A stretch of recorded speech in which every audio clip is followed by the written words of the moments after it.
there is one common base existence. Your whole universe is dipped in Chaitanya. It's supported by Chaitanya, pervading by Chaitanya. Now, there are places where the mind cannot also enter. Subtle. ನಾವಿರೋ ಜಾಗದಲ್ಲಿ ನಾವು ಯಾವುದ್ರಲ್ಲಿ ಇದ್ದೀವಿ ಅಂತಂದರೆ ವಿಶ್ವದಲ್ಲಿದ್ದೀವಿ. ಇವಾಗ ಆಕಾಶ ಎಲ್ಲೆಲ್ಲಿದೆಯೋ, ವೇರೆವರ್ ದೇರ್ ಇಸ್ ಸ್ಪೇಸ್, ಆಕಾಶ, there our mind is accessible. ನಮಗೆ ಅಲ್ಲಿ ಏನಿದೆ ಎಂದು ಗೊತ್ತಾಗತ್ತೆ. ಕೆಲವು ಜಾಗದಲ್ಲಿ ನಮ್ಮ ದೃಷ್ಟಿ ಹೋಗಲ್ಲ. It is inaccessible planes of existence within the universe. ಭೂಭೋಸ್ವ ಎಲ್ಲ ಗೊತ್ತೇನೂ ಆಗ್ತಾಯಿಲ್ಲ ನಮಗೆ.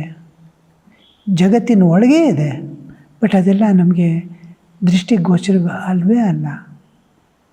ಬಟ್ ಏನು ಅದನ್ನು ನಾವು ಒಂದಾಗಿರೋದು ಎಲ್ಲಿ? ವಿಶ್ವಕ್ಕೆ ಆಧಾರವಾಗಿ ಚೈತನ್ಯದ ಸಾಗರದಲ್ಲಿ ವಿಶ್ವ ತೇಲ್ತಾ ಇದೆ. ಅನಂತ ಕೋಟಿ ಬ್ರಹ್ಮಾಂಡಗಳು. ಇವಾಗ ವಿ ಆರ್ ಇನ್ ಸ್ಪೇಸ್, ಆಕಾಶ.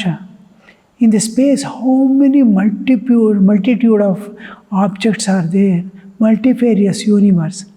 ಎಷ್ಟೊಂದು ವಿಧವಾದ ವಸ್ತುಗಳೆಲ್ಲ ಈ ಆಕಾಶದಲ್ಲಿದೆ.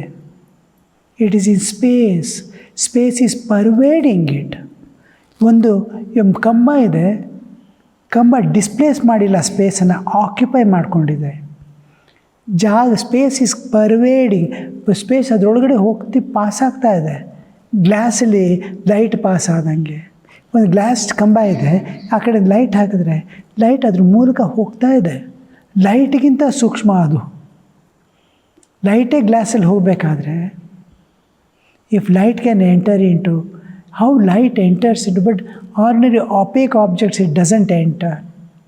Transparent it enters. Like this space can enter only certain things, but Chaitanya can pervade even space. ಎಲ್ಲವನ್ನು ವ್ಯಾಪಿಸಿರೋದು ಚೈತನ್ಯ ಒಂದೇ.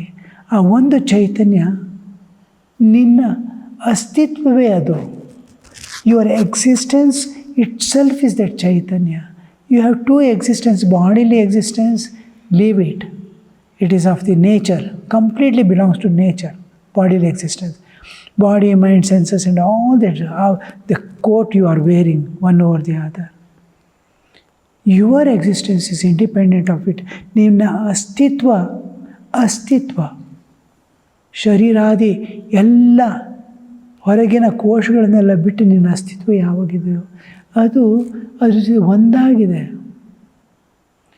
ನೀನು ಮನಸ್ಪೂರ್ವಕವಾಗಿ ಏನಾನೇ ವೇವ್ಸ್ ಅದರಲ್ಲಿ ಪ್ರೊಡ್ಯೂಸ್ ಮಾಡಿದ್ರೆ ಅದೆಲ್ಲ ಕಡೆ ವ್ಯಾಪ್ತವಾಗಿ ಹೋಗುತ್ತೆ. ಬಟ್ ಯಾರಿಗೆ ಏನು ಮಾಡ್ತೀಯೋ ಅಲ್ಲೇ ಹೋಗಿ ಮುಟ್ಟತ್ತೆ.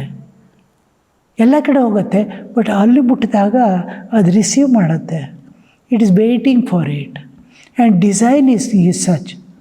ಇವಾಗ ಮೊಬೈಲ್ ನೋಡಿ, ಮೊಬೈಲ್ ಒಂದು ಎಕ್ಸಾಂಪಲ್ ತೊಗೊಂಡ್ರೆ, ನೀವು ಇಲ್ಲಿ ವ್ಯಕ್ತವಾಗಿರೋ ಶಬ್ದ which is can be perceivable. It can be perceived through ears. ಆ ಶಬ್ದ ಅದು ಲೋಕಲೈಸ್ಡ್, ಇಷ್ಟೇ ಜಾಗದ ವ್ಯಾಪ್ತವಾಗಿದೆ. ಆ ಮೊಬೈಲ್ ಏನು ಮಾಡುತ್ತೆ ಅಂದರೆ ಅದನ್ನು ವ್ಯಕ್ತವಾಗಿರೋದನ್ನ ಅವ್ಯಕ್ತ ಮಾಡುತ್ತೆ. Main feature of this mobile cell phone is it converts the localized things, sound into all pervading. ಸರ್ವೇ ವ್ಯಾಪಿ ಮಾಡ್ತಾ ಇದೆ ಅದು. It is manifest into unmanifest. Sound is manifest. The waves which go are unmanifest. You cannot see. ಯಾವುದೇ ಸೆನ್ಸಸ್ಸಿಂದ ನೋಡೋಕ್ಕಾಗಲ್ಲ ನಿಮಗೆ. 5 sense ಇರೋದು ನಿಮಗೆ. ಅದು ಯಾವ ಸೆನ್ಸಿಂದನೂ ನಿಮ್ಮ ವಾಯ್ಸ್ ಹೇಗೆ ಹೋಯ್ತು ಅಂತ ಗೊತ್ತಾಗಲ್ಲ. ವ್ಯಕ್ತವಾಗಿರಬೇಕಾದ್ರೆ ಅದು ಒಂದು ಸೀಮಿತವಾಗಿರುತ್ತೆ ಜಾಗದಲ್ಲಿ. ಯಾವಾಗ ಅವ್ಯಕ್ತವಾಗುತ್ತೆ, ಅಸೀಮವಾಗಿಬಿಡುತ್ತೆ. ಸೀಮೆ ನೋಡ್ಕೊಂಡು ಹೋಗ್ತಾ ಇದೆ ಎಲ್ಲ ಸರ್ವ್ಯಾಪ. ಬಟ್ ಆ ಮೊಬೈಲ್ ನೀನು ಯಾರಿಗೆ ಫೋನ್ ಮಾಡ್ತಿದ್ಯೋ ಅವ್ರಿಗೆ ಮಾತ್ರ ಹೋಗುತ್ತೆ, ಪಕ್ಕದ ಮನೆಯವ್ರಿಗೆ ಹೋಗೋದೇ ಇಲ್ಲ. ಅವನದೇ ಮಗನಿಗೆ ಹೋಗಲ್ಲ, ಇನ್ನೊಂದು ಫೋನ್ ಇಟ್ಕೊಂಡಿದ್ದಾನೆ ಅವನು. ಯಾರು ಗೇಮ್ ಮಾಡ್ತಿರೋ ಅದೇ ಥರ ಸೇಮ್ ಎಕ್ಸಾಕ್ಟ್ಲಿ ಬ್ಲೆಸ್ಸಿಂಗ್ಸ್ ಆ್ಯಂಡ್ ಶ್ರಾಪಗಳು, curses. Even if a person hurt, ನೊಂದವನು ಬೈಬೇಕಾಗಿಲ್ಲ, ಶಾಪ ಕೊಡಬೇಕಾಗಿಲ್ಲ.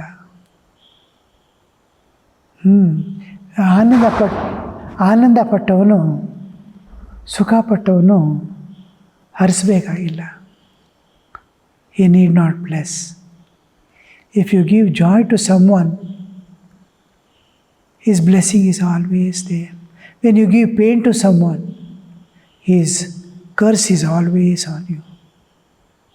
Unless you have the Vajra Kavacha, Mantra Kavacha.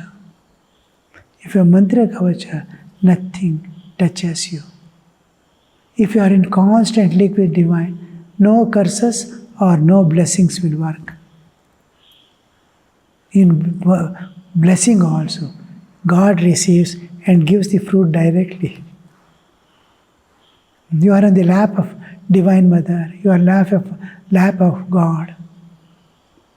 So curses, it will just, God receives and dissolves in nature. Blessings He will receive and give to that child.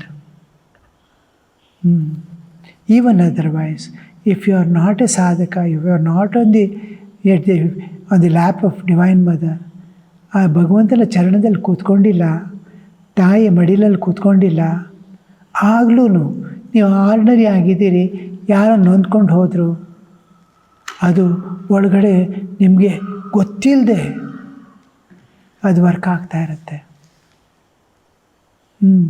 So ಅದನ್ನೆಲ್ಲ how it works clear. ಆದರೆ intensity, second is intensity. ಎಷ್ಟು ತೀವ್ರ, ಅದರ ತೀವ್ರತೆ ಮತ್ತು ಬೇಗ ಹೇಗಿರುತ್ತೆ ಅಂತ. ಭಾಳ ನೊಂದ್ಕೊಂಡು ಇದು ಅವನು ನೊಂದ್ಕೊಂಡು ಏನೇ ಶ್ರಾಪ ಕೊಡ್ತು ಅಂದರೆ ಅದು ಫಾಸ್ಟಾಗಿ ಹೋಗುತ್ತೆ. It will have tremendous effect. ಅದಕ್ಕೆ ಭಗವಂತನ ಜೊತೆಯಲ್ಲಿ ಅವನೇನು ಮಾಡೇ ಇಲ್ಲ. Even if a person misunderstands and takes in a wrong way and feels hurt, it becomes an obstacle. These are now ಕರ್ಮಾಧೀನ, ನಮ್ಮ ಕರ್ಮಗಳಿಂದ ಬರುವಂಥದ್ದು. ಪ್ರಾಕೃತಿಕವಾಗಿದ್ದು ಎಲ್ಲ ಹಂಗಂಗೆ ಡಿಸಾಲ್ವ್ ಆಗಿಬಿಡುತ್ತೆ ಭಗವಂತನ ಕೃಪೆಯಿಂದ. ಯಾವತ್ತಿನ ದಿವಸ ನಾವು ಭಗವತ್ ಸಾಕ್ಷಾತ್ಕಾರ ಮಾಡ್ಕೋಬೇಕು ಅಂತ ಒಂದು ಇಚ್ಛೆ ಪಡ್ತೀವೋ, ಆವತ್ತಿನಿಂದ ಭಗವಂತನ ಕೃಪಾ ಕಟಾಕ್ಷ ಯಾವಾಗಲೂ ನಿಮ್ಮ ಮೇಲಿರುತ್ತೆ. ಇದೆಲ್ಲ ಆಗದಿದ್ದಂಗೆ, ಅದೆಲ್ಲ ಆಗದಿದ್ದಂಗೆ how much of surrender you acquired on God. ನಾವು ಬಾಯಿಂದ ಹೇಳ್ತೀವಿ ಹ್ಯಾವ್ ಸರೆಂಡರ್ಡ್ ಅಂತ, ಬಟ್ ಪರ್ಸ್ನಲಿ ಇಚ್ಛೆಗಳು ಹಂಗಂಗೆ ಇಟ್ಕೊಂಡಿರ್ತೀವಿ, ಗೊತ್ತೇ ಆಗಲ್ಲ, ನಮಗೆ ಗೊತ್ತಾಗಲ್ಲ. We don't know how to analyse our selves, introspect our selves. ಒಳಗೆ ನಮ್ಗೆ ಅಂತರ್ದೃಷ್ಟಿ ಇಲ್ಲವೇ ಇಲ್ಲ, ಬಹಿರ್ದೃಷ್ಟಿಯಿಂದ ಒಳಗಡೆ ಲೆಕ್ಕಾಚಾರ ಹಾಕ್ತೀವಿ. ನಾನು ಭಗವಂತನ ಬಿಟ್ಟಿರೋದೇ ಇಲ್ಲ ಅನಿಸುತ್ತೆ. ಆ ಅಹಂಕಾರ, ಮನಸ್ಸು, ಬುದ್ಧಿ, ಇಂದ್ರಿಯ ಯಾವ ಭಾಗ ಭಗವಂತನ ಜೊತೆ ಒಂದಾಗಿದೆ, ಎಷ್ಟು ಒಂದಾಗಿದೆ. ಭಗವಂತನ ಜಗತ್ತು ಮರೆತುಬಿಟ್ರಾ, ಶರೀರ ಮರೆತುಬಿಟ್ರಾ, ಆವಾಗ ನಮಗೆ ಎಷ್ಟು ನಾವು ಭಗವಂತನ ಮೇಲೆ ವಿಶ್ವಾಸ ಹಾಕಿಟ್ಟಿದ್ದೀವಿ ಎಲ್ಲ ಗೊತ್ತಾಗುತ್ತೆ. ಒಂದು ಸರ್ತಿ ಭಗವಂತನ ಕೊಟ್ಟೆ ಅಂದಮೇಲೆ ಮತ್ತೆ ಅದ್ರ ಸೆಕೆಂಡ್ ಥಾಟ್ ಇಲ್ಲ. ಅದೇ ಥರ ಭಗವಂತ response in the same way. Rama ಹೇಳ್ತಾನೆ ಒಂದು ಜಾಗದಲ್ಲಿ, ಸಕೃದೇವ ಪ್ರಪನ್ನಾಯ ತವಾಸ್ಮೀತಿ ಯಾಚತೆ ಅಭಯಂ ಸರ್ವಭೂತೇಭ್ಯ ದದಾಮೇತದ್ ವ್ರತಂ ಮಮ. ರಾಮ ಹೇಳ್ತಾನೆ, ಒಂದು ಸರ್ತಿ ಯಾರೇ ನನಗೆ ನಾನು ನಿನ್ನ ಕೊಟ್ಬಿಟ್ಟಿದ್ದೀನಿ, ನಾನು ನಿನ್ನ ಚರಣದಲ್ಲಿ ಬಂದಿದ್ದೀನಿ ಅಂತ ಒಂದು ಸರ್ತಿ ಅವನನ್ನು ಹೇಳಿದ್ರೆ ಅವನನ್ನು ರಕ್ಷಿಸೋದು ಎಲ್ಲ ಪ್ರಾಬ್ಲಮ್ಸಿಂದ, ಎಲ್ಲ ಭಯಗಳಿಂದ, ಎಲ್ಲ ಜೀವಿಗಳಿಂದ ಅವನನ್ನು ರಕ್ಷಿಸೋದು ನನ್ನ ಕರ್ತವ್ಯ, ಅದು ನನ್ನ ವ್ರತ ಅಂತ ಹೇಳ್ತಾರೆ. ಕೃಷ್ಣ ಭಗವದ್ಗೀತೆಯಲ್ಲಿ ಎಷ್ಟೇ ಪಾಪಿ ಆಗಿರಲಿ, ಅವನೇನಾನೆ ನನ್ನ ಹತ್ರ ಬರಬೇಕು ಅಂತ ಇಚ್ಛೆ ಪಟ್ಟ, ಅವನು ಹಂಗೇ ಇದ್ದಾನೆ, ಚೇಂಜ್ ಆಗಿಲ್ಲ, ಬಟ್ ನಾನು ಭಗವಂತನ ಹೋಗಬೇಕು ಅಂತ ಮನಸ್ಸಲ್ಲಿ ಬಂತು, ಆವಾಗಲೇ ಇಮಿಡಿಯೇಟ್ಲಿ ಸಾಧುರೇವ ಸಮಂತವ್ಯ ಸಮ್ಯಕ್ ವ್ಯವಸ್ಥಿತೋ ಹಿ ಸಹ. ಅವನು ಸಾಧು ಅಂತಲೇ ತೊಗೋಬೇಕು. ಅವನು ಯಾವ್ದು ಹ್ಯಾಬಿಟು ಹೋಗಿಲ್ಲ. ಎಲ್ಲ ಏನೇನು ಮಾಡ್ತಿದ್ನೋ ಮುಂಚೆ, ಸಂಜೆ ಆಗಿತ್ತು ತಕ್ಷಣ ಸಂಜೆ ಆಗ್ತಿರ್ತ, ಎಲ್ಲ ಹಾಗೇ ಇದೆ, ಯಾವುದು ಚೇಂಜ್ ಆಗಿಲ್ಲ. ಬಟ್ ಅವನು ಸಾಧು ಅಂತಲೇ ತೊಗೋಬೇಕು. Because the thought came in mind of me and one day meeting me. ಆವತ್ತಿನ ದಿವಸ ಅವನು ಅಂದರೆ ಅವನು ಹೇಗೆ ಆ ಪ್ರಕೃತಿಯಲ್ಲಿ ಎಷ್ಟೊಂದು ಅರೇಂಜ್ಮೆಂಟ್ಸ್ ಇದೆ ಒಂದು ಸಾಧಕನಿಗೆ. ನಾವು ಹೇಗಿರಬೇಕು ಭಗವಂತನ ಜೊತೆಯಲ್ಲಿ.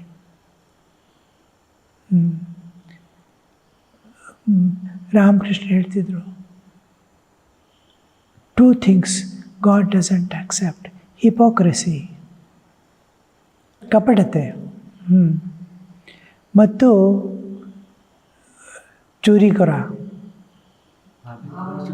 ಬಾಬೇರ್ ಗೊರೆ ಚೂರಿಕೊರ, ಭಾವದ ಮನೆಯಲ್ಲಿ ಕಳ್ತನ ಮಾಡೋದು, ಕನ್ಸಿಲ್ಮೆಂಟ್. ಈ ಎರಡು ಭಗವಂತನಿಗೆ ಪ್ರಿಯವಲ್ಲ ಅಂತ. ಬಾಯಿಂದ ಹೇಳೋದೊಂದು ಮಾಡೋದೊಂದು,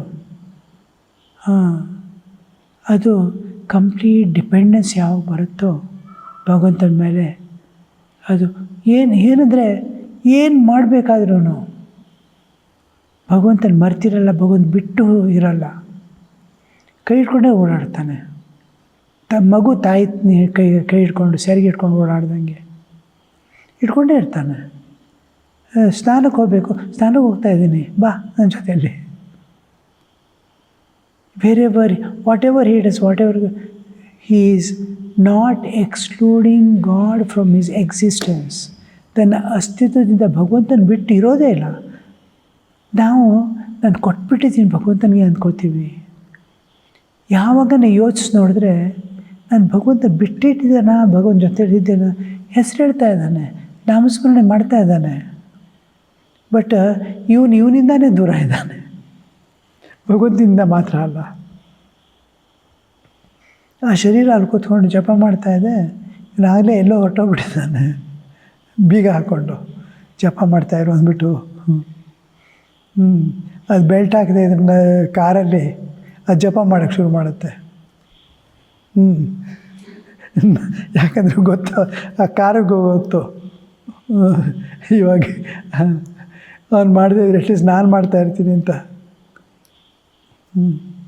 ಸೊ ದಟ್ ಅನ್ಕೋತೀವಿ, but there is no reality in our. First sign of giving to god, ಭಗವಂತನ ಮರೀತಾ ಇಲ್ಲ, ನಾನು ಆಂತರಿಕವಾಗಿ ನೆನೆಸ್ಕೋತಾ ಇದ್ದೀನಿ ಅಂತೀವಿ. First thing is you become silent about the world. And what as it is acceptance. ಸಂಪೂರ್ಣವಾಗಿ ಫಸ್ಟು ಭಗವಂತನ ಕೊಟ್ಟಿದ್ದ ತಕ್ಷಣ ಈ ಜಗತ್ತ ಮೇಲೂ ಏನು ಮಾತಾಡೋಂಗೆ ಇಲ್ಲ. Acceptance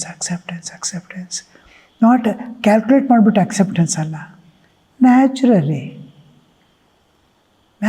acceptance and no complaint. First thing is it silences. When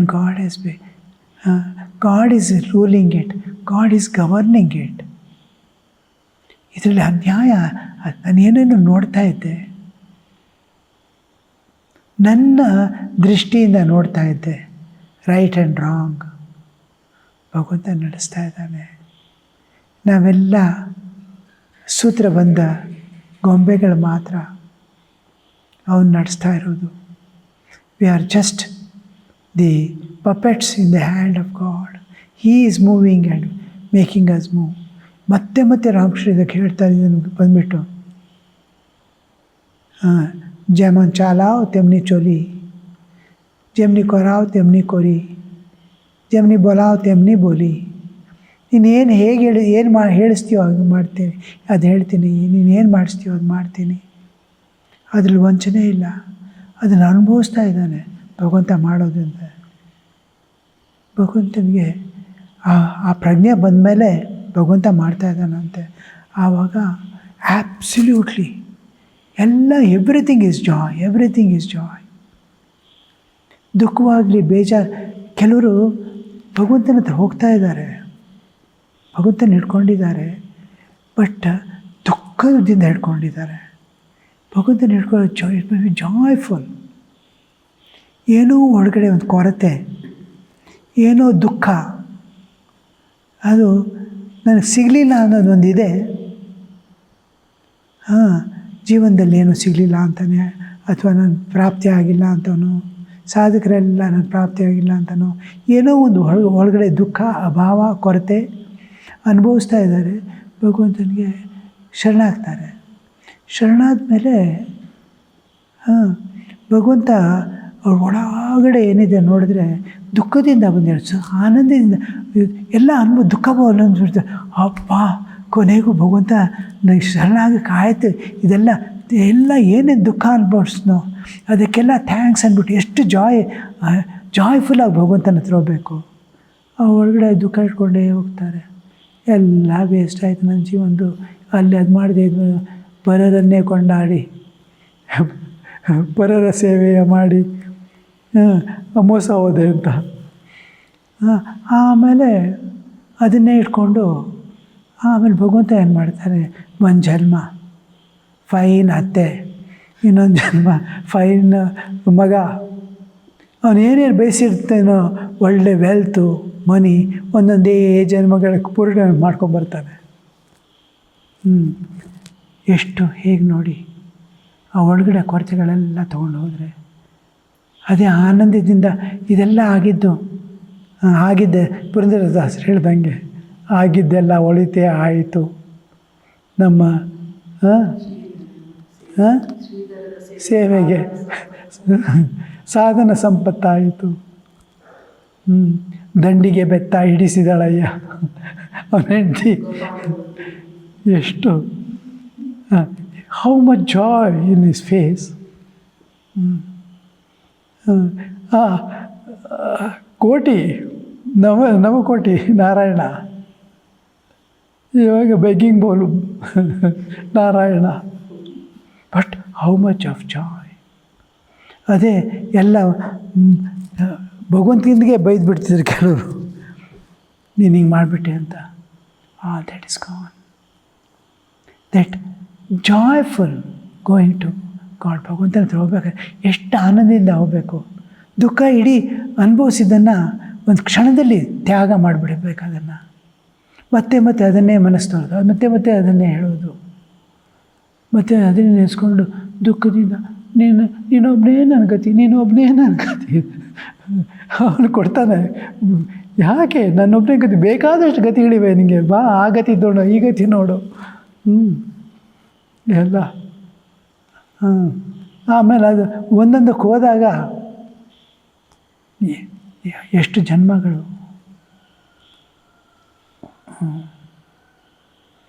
so ನಮ್ಮ ಆಸೆಗೆ ಅಂತ್ಯವೇ ಇಲ್ಲ.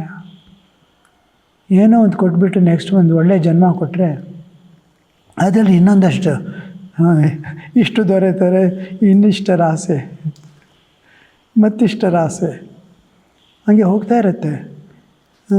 ಏನೋ ಒಳ್ಳೆಯ ಒಂದು ಫ್ಯಾಮಿಲಿ ಬಯಸ್ದ, ಕೊನೆ ದುಃಖದಿಂದ ಹೋಗಲ್ಲ, ಈ ಜನ್ಮದಲ್ಲಿ ಆಯಿತು, ಹೋಗುವಂಥ ನೆಕ್ಸ್ಟ್ ಜನ್ಮದಲ್ಲಿ ಒಳ್ಳೆಯ ಒಂದು ಫೈನ್ ಎಲ್ಲ ಅರೇಂಜ್ಮೆಂಟ್ ಮಾಡಿಕೊಟ್ರೆ ಅಲ್ಲಿ ಹೋಗ್ಬಿಟ್ಟು ಮತ್ತೆ ಆಸೆಗಳು. ನನ್ನ ಮಗನಿಗೆ 2 ಕಾರ್ ಇದ್ದಿದ್ದು ಚೆನ್ನಾಗಿತ್ತು, ಒಂದು ಕೆಟ್ಟೋದಾಗ ಇನ್ನೊಂದು ಉಪಯೋಗಿಸ್ಕೋತಿದ್ದ, ಅದಕ್ಕೆ 12 ಜನ್ಮ, ಅದಕ್ಕೆ 2 ಮಕ್ಕಳು, ಒಬ್ಬೊಬ್ರಿಗೆ 2 ಕಾರು. ಅಂತೀವೇ ಇಲ್ಲ ಅನಿಸುತ್ತೆ. ಭಗವಂತ ತಗೊಂಡಾಗ ನಮ್ಗೆ ದುಃಖ ಆಗಲ್ಲ. ತಗೊಂಡಾಗ ಹಬ್ಬ ಇನ್ನೊಂದು ಕಳೆದೋಯ್ತು, ಇನ್ನೊಂದು ಆಶ್ರಯ ಭಗವಂತನೇ ಆದ. ಸೊ ಹೌ ದಿ ವರ್ಕ್ಸ್, ಶಾಪ ಇದೆಲ್ಲ ಹೇಗೆ ವರ್ಕ್ ಆಗತ್ತೆ ನೋಡಿ. ಓಕೆ. ಓಂ ಶಾಂತಿ ಶಾಂತಿ ಶಾಂತಿ. ಹರಿ ಓಂ ತತ್ಸತ್. ಶ್ರೀರಾಮಕೃಷ್ಣಾರ್ಪಣಮಸ್ತು.